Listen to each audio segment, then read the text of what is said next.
Hello friends, welcome to your YouTube channel English family 87। So ਜੇਕਰ ਤੁਸੀਂ ਇਸ channel ਉੱਪਰ ਨਵੇਂ ਹੋ ਤਾਂ ਸਭ ਤੋਂ ਪਹਿਲਾਂ ਇਸ ਚੈਨਲ ਨੂੰ ਸਬਸਕ੍ਰਾਈਬ ਕਰੋ ਤੇ ਬੈਲ ਆਈਕਨ ਦਾ ਬਟਨ ਦਬਾਓ ਤਾਂ ਕਿ ਜਦੋਂ ਵੀ ਕੋਈ ਨਵੀਂ ਵੀਡੀਓ ਅਪਲੋਡ ਹੋਵੇ ਉਸ ਦਾ ਨੋਟੀਫਿਕੇਸ਼ਨ ਤੁਹਾਨੂੰ ਮਿਲ ਜਾਵੇ। ਸੋ ਅੱਗੇ ਦੇਖੋ, ਗੱਲ ਕਰਦੇ ਹਾਂ, ਆਪਾਂ ਕਰ ਰਹੇ ਸੀ parts of speech. Parts of speech ਦੇ ਵਿੱਚ ਆਪਾਂ ਗੱਲ ਕਰ ਰਹੇ ਸੀ ਵਰਬ। ਇਸ ਤੋਂ ਪਿਛਲੇ ਵੀਡੀਓ ਲੈਕਚਰ ਦੇ ਵਿੱਚ ਆਪਾਂ ਕੀਤਾ ਸੀ ਵਰਬ ਪਾਰਟ 1, ਜਿਸ ਦੇ ਵਿੱਚ ਆਪਾਂ ਜਸਟ ਇਹ ਜਾਣਿਆ ਕਿ ਜਿਹੜੀ ਵਰਬ ਹੈ ਉਹ ਕੀ ਹੁੰਦੀ ਹੈ, ਉਸ ਦਾ ਇੱਕ ਸੈਂਟੈਂਸ ਦੇ ਵਿੱਚ ਕੀ ਰੋਲ ਹੈ। ਸੋ ਅੱਜ ਦੇਖੋ ਆਪਾਂ ਪਾਰਟ 2 ਦੇ ਵਿੱਚ ਕਰਾਂਗੇ ਟਾਈਪਸ ਆਫ ਵਰਬ, ਕਿ ਜਿਹੜੀ ਇੱਕ ਵਰਬ ਹੈ ਉਹ ਕਿੰਨੇ ਟਾਈਪਸ ਦੀ ਹੋ ਸਕਦੀ ਹੈ। ਸੋ ਸਭ ਤੋਂ ਪਹਿਲਾਂ ਦੇਖੋ ਆਪਣੇ ਕੋਲ ਜਿਹੜੇ ਵਰਬ ਦੇ ਕਿੰਨੇ ਟਾਈਪ ਨੇ। ਸਭ ਤੋਂ ਪਹਿਲਾਂ ਹੈਗੀ ਆਪਣੇ ਲਵੇ ਮੇਨ ਵਰਬ, ਜਿਸ ਨੂੰ ਆਪਾਂ ਲੈਕਸੀਕਲ ਜਾਂ ਫਿਰ ਪ੍ਰਿੰਸੀਪਲ ਵਰਬ ਵੀ ਕਹਿ ਸਕਦੇ ਹਾਂ। दूसरा हेल्पिंग वर्ब या फिर एक्सिलरी वर्ब, इक्को गल है दोनों की। थर्ड है अपना लिंकिंग या फिर कॉपुलर वर्ब। फोर्थ स्टेटिव या फिर डायनैमिक वर्ब। स्टेटिव वर्ब जिहड़ी कि आपां नूं जस्ट स्टेट बारे दसदी है कि सेंटेंस दे विच जो काम किया जा रहा है वो किहड़ी स्टेट दे विच, प्रेजेंट पास्ट या फिर फ्यूचर दे विच। डायनैमिक वर्ब वो हुंदियां ने जिहड़ियां आपां नूं सेंटेंस दे विच सबजैक्ट द्वारा कीते गए काम बारे, किसी एक्शन बारे आपां नूं दसदियां ने। सो इन्हां बारे आपां चर्चा करांगे। अगे देखो मोडाल हेल्पिंग वर्ब, जिद्दां कि can, could, should, would, may, might, must, ये भी एक टाइप है वर्ब दी। अगली हैगी रेगुलर या इरेगुलर वर्ब। अगे ट्रांजिटिव या फिर इंट्रांजिटिव वर्ब। एंड लास्ट हैगा फाइनाइट या फिर नॉन फाइनाइट वर्ब जिहड़ी वो की हुंदियां ने। नॉन फाइनाइट वर्ब दे विच 3 कैटेगरी ने अगे, जेरेंड, इन्फिनेटिव एंड पार्टिसिपल। सो इस वीडियो दे विच आपां एक एक करके ये जाणांगे कि सारे ही टाइप्स ऑफ वर्ब ने जिहड़े ये की हुंदे ने, आपां किस वर्ब नूं किस टाइप दे विच रख सकते हैं। सो एक गल होर जिहड़ी तुहानूं पता होनी चाहिए है कि ये जरूरी नहीं कि जिहड़ी एक वर्ब है सिर्फ एक टाइप की ही होगी। मान लो अपने कोल अपनी कोई वर्ब है जिहड़ी वो मेन वर्ब है, तो वो जरूरी नहीं कि वो सिर्फ मेन वर्ब ही होगी। मेन वर्ब तो इलावा वो अपनी स्टेटिव वर्ब या फिर डायनैमिक वर्ब भी हो सकती है। मेन वर्ब तो इलावा वो रेगुलर या फिर इरेगुलर भी हो सकती है, ट्रांजिटिव भी हो सकती है, इंट्रांजिटिव भी हो सकती है, फाइनाइट भी हो सकती है, नॉन फाइनाइट भी हो सकती है। इस तरह मान लो कोई अपने लवे जिहड़ी अपनी वर्ब है वो लिंकिंग वर्ब है, तो लिंकिंग वर्ब तो इलावा वो मेन वर्ब भी हो सकती है, स्टेटिव वर्ब भी हो सकती है, एक्शन भी हो सकती है, ट्रांजिटिव भी हो सकती है, इंट्रांजिटिव भी हो सकती है। मतलब कि एक वर्ब है जिहड़ी वो अपनी एक तो वध टाइप्स दे विच फिट हो सकती है। जरूरी नहीं कि एक वर्ब सिर्फ एक टाइप की ही होगी, कि जिहड़ी अपनी मेन वर्ब है वो सिर्फ मेन वर्ब ही होगी, जिहड़ी अपनी लिंकिंग वर्ब है वो सिर्फ लिंकिंग वर्ब ही होगी। इस तरह नहीं, एक तो ज़्यादा टाइप दे विच भी जिहड़ी एक वर्ब है वो रखी जा सकती है। सो इस तरह आपां नूं इन्हां सारे ही टाइप्स ऑफ वर्ब बारे चंगी तरह पता होना चाहिए। सो देखो गल करदे आपां अज दी इस वीडियो दे विच आपां सिर्फ मेन वर्ब अते हेल्पिंग वर्ब इन्हां दोनों बारे ही पता करांगे, क्योंकि मैं तुहानूं पहलां भी कहा सी कि सिर्फ एक वीडियो दे विच ही जेकर आपां इन्हां सारिਆਂ ਨੂੰ ਕਰਨ ਦੀ कोशिश करांगे तो आपां नूं बहुत ज़्यादा टाइम लग सकता है। बहुत ज़्यादा टाइम लगन तो इलावा ये भी हो सकता है कि आपां चंगी तरह ना समझा सकीए, क्योंकि जेकर आपां दो करके इन्हां नूं करांगे तो अपने समझ भी चंगी तरह आऊगा तो आपां आराम नाल एक तो वध एग्जाम्पलां, ज़्यादा एग्जाम्पलां नाल भी इन्हां नूं डिफाइन कर सकते हैं। सो इस वीडियो दे विच सिर्फ आपां गल करांगे मेन अते हेल्पिंग वर्ब, कि मेन वर्ब की हुंदी है अते हेल्पिंग वर्ब है जिहड़ी ओह की हुंदी है। टाइप्स ऑफ वर्ब शुरू करन तो पहले एक चार्ट मैं तुहाडे अगे रख रहा, इस चार्ट नूं तुसीं याद रखना है ते नोट भी करना है। देखो ये चार्ट अपने कोल 3 अपने कोल फॉर्म्स ऑफ वर्ब ने, बी, हैव एंड डू। देखो एज अ वर्ब जो इन्हां दा आपां यूज़ करते हैं, बी का मतलब हुंदा है होना, कुछ भी होना। जिद्दां कि आपां किसी नूं कहिए डोंट बी लेजी, सुस्त ना होवो, होना सुस्त ना हो। या आपां किसी नूं कहने बी एक्टिव, एक्टिव रहो, है ना, एक्टिव होना, एक्टिव होवो। इस तो इलावा हैव, हैव का मतलब हुंदा है कोल होना। कोल होना मतलब जिद्दां कि I have a pen, I have a book, मेरे कोल एक पेन है, मेरे कोल एक किताब है। उस तो अगे डू, डू मतलब करना, जिद्दां कि आपां कहिए आई डू माई वर्क, मैं अपना काम करदा हाँ। डू मतलब करना, जां आपां किसी नूं कोई ऑर्डर करदे आ डू इट, ये करो, तो डू मतलब करना। सो देखो इन्हां दी फॉर्म्स अगे देखो की हुंदियां ने। सब तो पहलां बी देखो, इन्हां दी सब तो पहलां इनफिनेटिव या फिर base form, be the base form या फिर इनफिनेटिव फॉर्म हुंदी है टू बी। इस तरह हैव दी base form to have, do दी बेस फॉर्म टू डू। अगे इन्हां दी प्रेजेंट फॉर्म जिसनों आपां वर्ब दी फस्ट फॉर्म भी कह दिंदे आ, be the who is am are, have the present form has have, do the do या डज। इस तो अगे पास्ट फॉर्म जिसनों आपां वर्ब दी सैकंड फॉर्म भी कह दिंदे आ, बी दी होगी was were, have the past form had, do the past form did. इस तो अगे आ गए पास्ट पार्टिसिपल जिसनों आपां वर्ब दी थर्ड फॉर्म भी बोलते हैं, be the third form been, have the had, do the done. इस तरह लास्ट देखो प्रेजेंट पार्टिसिपल जिसनों आपां वर्ब दी फोर्थ फॉर्म भी कह सकते हैं। फोर्थ फॉर्म वर्ब दी वो हुंदी है जदों आपां वर्ब दी फस्ट फॉर्म दे नाल ING लगा के उसका यूज़ करते हैं। जिद्दां कि देखो बी दी फोर्थ फॉर्म होगी प्रेजेंट पार्टिसिपल बीइंग, बी नाल ING ला के being. Have the fourth form होगी हैविंग, ING नाल यूज़ करके। डू दी फोर्थ फॉर्म होगी डूइंग।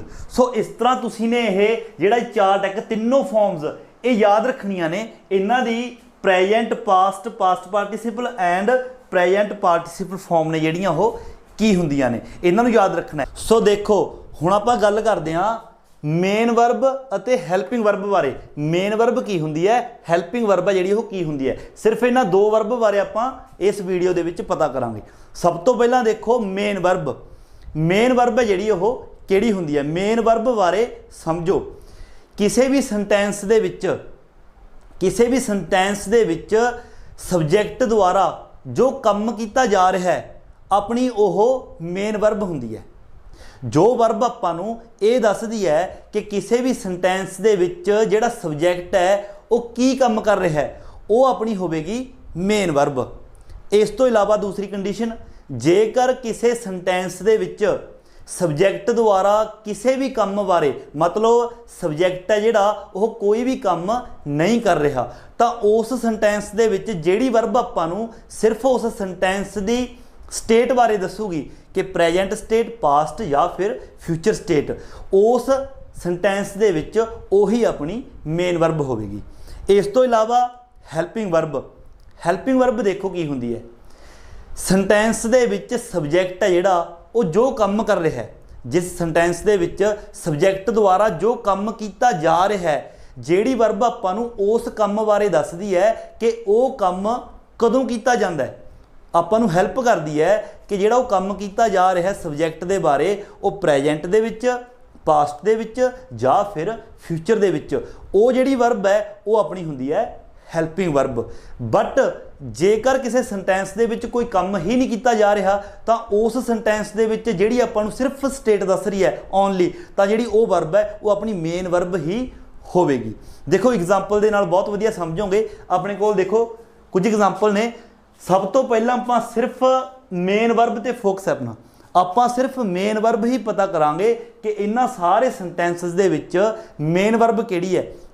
देखो सब तो फस्ट सेंटेंस देखो, ही इज़ माई ब्रदर, वो मेरा भरा है। हुण देखो इस सेंटेंस दे विच कोई भी जिहड़ा काम है वो नहीं किया जा रहा, जिहड़ा सबजैक्ट है ही वो कोई काम कर रहा है नहीं, वो सिर्फ ये दस रहा है ही इज़ माई ब्रदर, वो मेरा भरा है। तो जदों फिर इस सेंटेंस दे विच सबजैक्ट द्वारा कोई काम ही नहीं किया जा रहा तो इत्थे अपनी जिहड़ी इज़ है, सिर्फ इस तो इलावा होर कोई वर्ब नहीं हैगी, तो जिहड़ी इज़ है यही अपनी मेन वर्ब या फिर प्रिंसीपल वर्ब है। देखो अगला sentence, he is singing a song.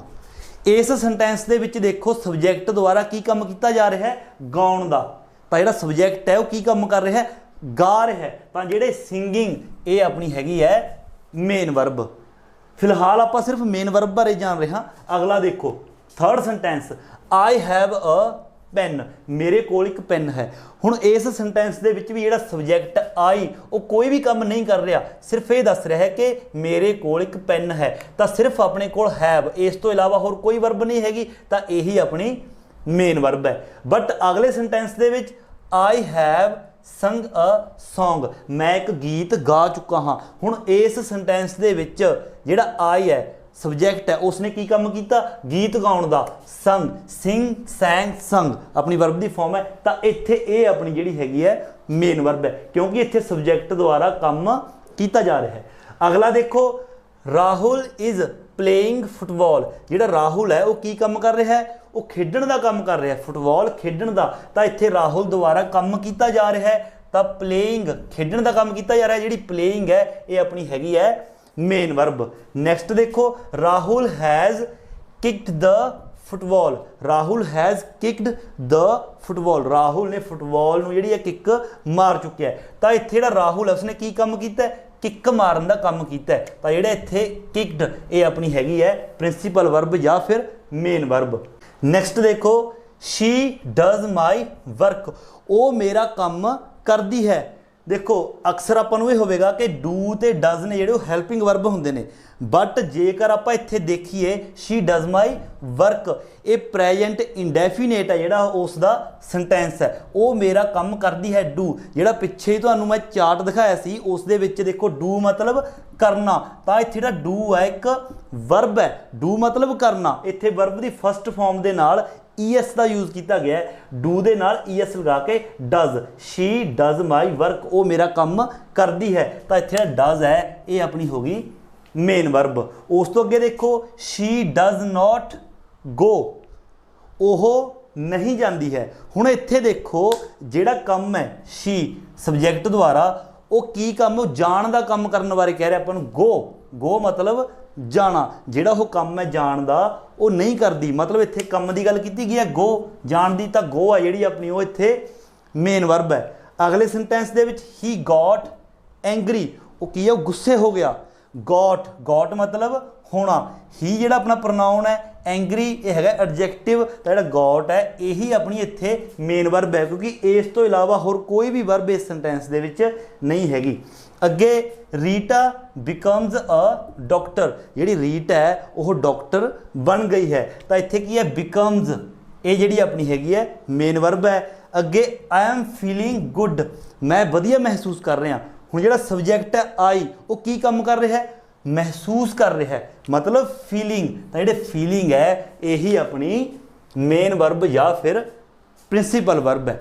ਹੁਣ ਦੇਖੋ ਗੱਲ ਕਰਦੇ ਹੈਲਪਿੰਗ ਵਰਬ ਦੀ, ਕਿ ਹੈਲਪਿੰਗ ਵਰਬ ਕਿਹੜੀ ਹੈ। ਦੇਖੋ ਫਸਟ ਸੈਂਟੈਂਸ ਦੇ ਵਿੱਚ ਹੀ ਇਜ਼ ਮਾਈ ਬ੍ਰਦਰ, ਉਹ ਮੇਰਾ ਭਰਾ ਹੈ। ਹੁਣ ਇਸ ਸੈਂਟੈਂਸ ਦੇ ਵਿੱਚ ਸਬਜੈਕਟ ਦੁਆਰਾ ਕੋਈ ਵੀ ਕੰਮ ਨਹੀਂ ਕੀਤਾ ਜਾ ਰਿਹਾ। ਮੈਂ ਤੁਹਾਨੂੰ ਕਿਹਾ ਸੀ ਕਿ ਜਿਹੜੇ ਸੈਂਟੈਂਸ ਦੇ ਵਿੱਚ ਸਬਜੈਕਟ ਕੋਈ ਵੀ ਕੰਮ ਨਹੀਂ ਕਰਦਾ, ਤਾਂ ਉਸ ਸੈਂਟੈਂਸ ਦੇ ਵਿੱਚ ਜਿਹੜੀ ਵਰਬ ਆਪਾਂ ਨੂੰ ਉਸ ਦੀ ਸਟੇਟ ਦੱਸਦੀ ਹੈ ਸਿਰਫ, ਉਹ ਆਪਣੀ ਮੇਨ ਵਰਬ ਹੁੰਦੀ ਹੈ। ਇਸ ਲਈ ਜਿਹੜੀ ਇਜ਼ ਹੈ ਇੱਥੇ ਇਹ ਆਪਣੀ ਹੈਲਪਿੰਗ ਵਰਬ ਨਹੀਂ ਹੈਗੀ, ਇਹ ਕੀ ਹੈ, ਇਹ ਮੇਨ ਵਰਬ ਹੈ। ਬਟ ਅਗਲੇ ਸੈਂਟੈਂਸ ਦੇ ਵਿੱਚ he is singing a song, ਉਹ ਗਾਣਾ ਗਾ ਰਿਹਾ ਹੈ। ਜਿਸ ਸੈਂਟੈਂਸ ਦੇ ਵਿੱਚ ਸਬਜੈਕਟ ਦੁਆਰਾ ਕੋਈ ਕੰਮ ਕੀਤਾ ਜਾਂਦਾ ਹੈ, ਜਿੱਦਾਂ ਕਿ ਇਹਦੇ ਵਿੱਚ ਗਾਣਾ ਗਾਉਣ ਦਾ ਕੰਮ ਕਰਿਆ ਜਾ ਰਿਹਾ ਹੈ, ਤਾਂ ਇਹ ਆਪਣੀ ਹੈਗੀ ਮੇਨ ਵਰਬ। ਔਰ ਇਸ ਨੂੰ ਜੋ ਵਰਬ ਆਪਾਂ ਨੂੰ ਇਹ ਦੱਸਦੀ ਹੈ ਕਿ ਜਿਹੜਾ ਉਹ ਗਾਣਾ ਗਾ ਜਾ ਰਿਹਾ ਹੈ, ਜਿਹੜਾ ਕੰਮ ਹੈ, ਜਿਹੜਾ ਸਬਜੈਕਟ ਕਰ ਰਿਹਾ ਹੈ, ਉਹ ਕਿਸ ਸਟੇਟ ਦੇ ਵਿੱਚ ਆਪਣੀ ਹੈਲਪ ਕਰਦੀ ਹੈ, ਕਿ ਪ੍ਰੈਜੈਂਟ ਵਿੱਚ, ਪਾਸਟ 'ਚ ਜਾਂ ਫਿਰ ਫਿਊਚਰ ਦੇ ਵਿੱਚ। ਤਾਂ ਇੱਥੇ ਜਿਹੜੀ ਇਜ਼ ਹੈ, ਇਜ਼ ਲਗਾ ਕੇ ਆਪਾਂ ਨੂੰ ਦੱਸਿਆ ਜਾ ਰਿਹਾ ਹੈ ਕਿ ਜਿਹੜਾ ਉਹ ਗਾਣਾ ਗਾ ਰਿਹਾ ਹੈ ਉਹ ਪ੍ਰੈਜੈਂਟ ਦੇ ਵਿੱਚ ਗਾ ਰਿਹਾ ਹੈ। ਇਸ ਲਈ ਜਿਹੜੀ ਇਜ਼ ਹੈ ਇੱਥੇ ਆਪਣੀ ਇਹ ਹੈਗੀ ਹੈ ਹੈਲਪਿੰਗ ਵਰਬ। ਅਗਲੇ ਸੈਂਟੈਂਸ ਦੇ ਵਿੱਚ ਆਈ ਹੈਵ ਅ ਪੈਨ, ਕੋਈ ਕੰਮ ਨਹੀਂ ਕੀਤਾ ਜਾ ਰਿਹਾ, ਹੈਵ ਮੇਨ ਵਰਬ ਹੈ। ਅਗਲੇ ਸੈਂਟੈਂਸ ਦੇ ਵਿੱਚ ਆਈ ਹੈਵ ਸੰਗ ਅ ਸੌਂਗ, ਜਿਹੜੀ ਆਪਣੀ ਇੱਥੇ ਮੇਨ ਵਰਬ ਹੈ, ਸਬਜੈਕਟ ਦੁਆਰਾ ਕੰਮ ਕੀਤਾ ਜਾ ਰਿਹਾ ਗਾਉਣ ਦਾ, ਇਹ ਹੋ ਗਈ ਮੇਨ ਵਰਬ। ਔਰ ਹੈਵ ਇਹ ਆਪਾਂ ਨੂੰ ਹੈਲਪ ਕਰ ਰਹੀ ਹੈ, ਦੱਸ ਰਹੀ ਹੈ ਕਿ ਜਿਹੜਾ ਗਾਣਾ ਗਾਉਣ ਦਾ ਇਹ ਕੰਮ ਹੈ ਕਦੋਂ ਕੀਤਾ ਗਿਆ, ਪ੍ਰੈਜੈਂਟ 'ਚ, ਪਾਸਟ 'ਚ ਜਾਂ ਫਿਰ ਫਿਊਚਰ 'ਚ। ਹੈਵ ਲਗਾ ਕੇ ਦੱਸਿਆ ਕਿ ਜਿਹੜਾ ਗਾਣਾ ਗਾਉਣ ਦਾ ਕੰਮ ਹੈ ਉਹ ਪ੍ਰੈਜੈਂਟ ਦੇ ਵਿੱਚ ਕੀਤਾ ਗਿਆ। ਅੱਗੇ Rahul is playing football, Rahul football ਖੇਡ ਰਿਹਾ ਹੈ, ਕੰਮ ਕੀ ਕਰ ਰਿਹਾ ਹੈ, प्लेइंग खेडना ये मेन वर्ब होगी, और इज़ ये आपां नूं हैल्प कर रही है कि जिहड़ा खेडण दा काम है कदों कीता जा रहा है, प्रेजेंट दे विच, तां ये होगी हैल्पिंग वर्ब। अगे Rahul has kicked the football, जिहड़ा राहुल है फुटबॉल नूं किक मार चुकिया है, काम की कीता उहने, किक मारन दा, ये मेन वर्ब होगी। और हैज़ ये आपां नूं ये हैल्प करदी है, जिहड़ी उहने किक मारी है प्रेजेंट दे विच, तां ये अपनी होगी helping verb. She does my work, she does my work, वो मेरा काम करती है। हुण इत्थे कोई भी होर वर्ब नहीं हैगी, डज डू मतलब करना, डू नाल वर्ब की फस्ट फॉर्म के नाल ES लग्या होया, तो ये अपनी होगी मेन वर्ब, इत्थे कोई होर हैल्पिंग वर्ब नहीं हैगी। अगे शी डज नॉट गो, ओहो नहीं जाती है, इत्थे जिहड़ी मेन वर्ब है जाना, गो, ये होगी मेन वर्ब। और कदों जाण की गल की गई है, प्रेजेंट की गल कर रहा है, डज लगा के, डू या डज होंदा प्रेजेंट का, क्योंकि शी है तो डज लगाया, तो ये होगी helping verb.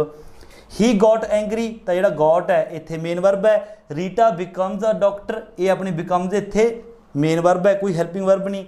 I am feeling good, मैं वधिया महसूस कर रहा, काम की कर रहा है, फील कर रहा है, ये होगी मेन वर्ब। और फील है जिहड़ा हो पास्ट च कर रहा सी, प्रेजेंट च या फिर फ्यूचर च करूगा, ये आपां नूं दस रहा है एम, मतलब कि वो प्रेजेंट दे विच वधिया फील कर रहा है, तो जिहड़ी एम ये अपनी हैगी है हैल्पिंग वर्ब।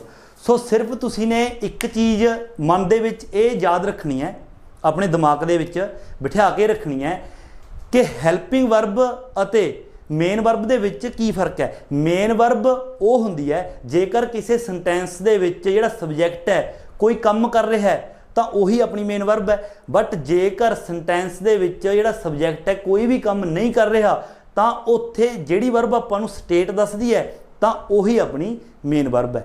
हैल्पिंग वर्ब सिर्फ वो हुंदी है जेकर किसी सेंटेंस दे विच जिहड़ा सबजैक्ट है कोई काम कर रहा है, वो जिहड़ा काम है वो कदों कर रहा है ये दस्सण दे विच अपनी हैल्प करदियां ने कि वो जिहड़ा काम है प्रेजेंट दे विच कर रहा है, पास्ट च या फिर फ्यूचर दे विच।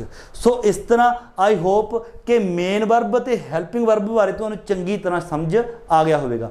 फिर भी जेकर कोई डाउट है तो इस वीडियो नूं एक दो बार दोबारा सुनो, तो जिहड़ियां चीज़ां ने तुहानूं क्लीयर होणियां शुरू हो जाणगियां। सो फिलहाल इस वीडियो दे विच सिर्फ हैल्पिंग अते मेन वर्ब ही याद रखनी है, इस तो अगली वीडियोज़ दे विच आपां बाकी टाइप्स ऑफ वर्ब ने जिहड़े वो भी लैके आवांगे। सो जेकर वीडियो वधिया लगी होवे तो वीडियो नूं लाइक अते शेयर जरूर करो, एंड जेकर तुसीं चैनल उपर नवे हो तो चैनल नूं सबसक्राइब करना बिल्कुल ना भुल्लो। सो मिलदे हां अगली वीडियो लैके, उदों तक दिओ इजाजत। Thank you so much.